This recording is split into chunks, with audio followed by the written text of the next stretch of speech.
On me dit souvent « ce qui ne tue pas nous rend plus forts ». Je suis pas du tout d'accord avec cette phrase. Cette relation, elle m'a pas du tout rendue plus forte. Elle m'a totalement enfoncée. Marie est sortie pendant 2 ans avec le rappeur Moa Lasquale. Victime de violences conjugales, elle raconte comment sa relation a basculé. Je l'ai rencontré parce que c'était mon voisin. Et un jour, il m'a demandé de l'aider sur une pièce de théâtre, puisqu'il était étudiant au cours Florent. Du coup, c'était une relation amoureuse au début classique, tout à fait normale, de couple. Et bien sûr, au fur et à mesure des mois, elle a dégénéré. D'abord avec des violences psychologiques, et puis ensuite avec des violences physiques. À l'époque, je me sentais parfois super bien, et parfois super mal. Il y avait une partie de moi qui était très heureuse de la voie que Mora était en train de prendre, puisque quand je l'ai rencontré, il n'avait jamais écrit une ligne de rap, il n'était pas du tout connu. Et moi, j'ai assisté à son ascension. Mais en même temps, ce que je subissais en privé et comme violence au quotidien, ça me faisait vivre l'enfer. Et donc, j'ai essayé de le quitter et de partir. Le déclic de partir, je l'ai eu quand il s'en est pris à ma cousine.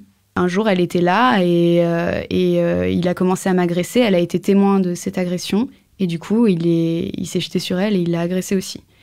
Et là, en fait, je me suis rendu compte que je me mettais pas seulement moi en danger, mais je mettais aussi des gens que j'aimais en danger. J'ai essayé de le quitter, je pense, une bonne dizaine de fois. À chaque fois, c'était juste totalement infructueux. Ça durait de quelques heures à quelques jours. Mais à chaque fois, il se passait quelque chose qui faisait que j'étais soit ramenée à lui, soit c'était lui carrément qui venait sonner chez moi ou des choses comme ça. Je sais que c'est un schéma qui est ultra classique. On reproche à beaucoup de victimes mais enfin, pourquoi tu l'as pas quitté? Mais pourquoi t'es pas partie?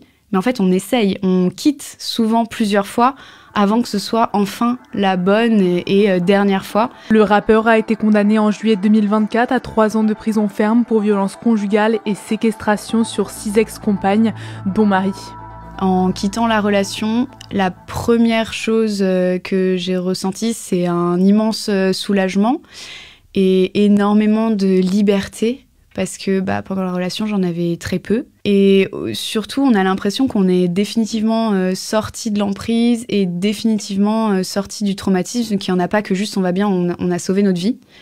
Et petit à petit, en fait, avec le temps, on se rend compte des marques que ça a pu laisser. Par exemple, j'étais pas capable de regarder un serveur au restaurant ou dans un bar dans les yeux si c'était un homme pour passer ma commande. Donc ça m'est resté de ne pas regarder les serveurs dans les yeux. Et puis ensuite, il y a les marques du traumatisme qui sont arrivées. Donc là, typiquement, de faire des cauchemars de scènes vécues de violence avec lui, des tocs, de fermer ma porte à clé ou de vérifier qu'elle est bien fermée à clé le soir 5 fois, de me relever pour aller vérifier qu'elle est fermée. Ce qui m'a le plus aidée, je pense, dans ma reconstruction, c'est le yoga. Déjà, j'ai commencé à en faire à la fin de ma relation avec lui. Et donc, partir de chez moi pour aller prendre un cours, c'était me mettre en sécurité en dehors de la maison. Et puis, dans le yoga, je prenais soin de moi. Je faisais attention à mon corps. Je passais un moment où mon corps il était en sécurité, où il subissait pas de violence, où je me faisais du bien. Ça m'a redonné confiance en moi. Ça m'a redonné de la force aussi. J'ai vu que mon corps était capable d'être musclé, d'être souple, de faire des choses.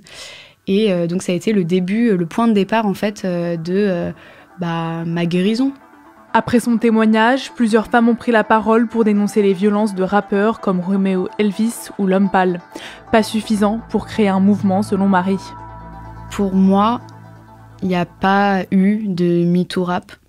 Il y a eu quelques femmes courageuses qui ont osé parler et dénoncer.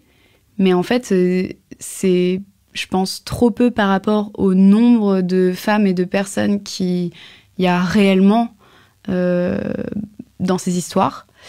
Et puis surtout, au niveau du paysage médiatique, des majors, des labels dans le rap, on n'en entend pas du tout parler en fait. Un MeToo, pour moi, c'est un mouvement d'ampleur où il y a plusieurs personnes qui décident de prendre la parole et qui déclenchent une vague de dénonciation. 4-5 personnes, pour moi, c'est pas une vague de dénonciation, quoi.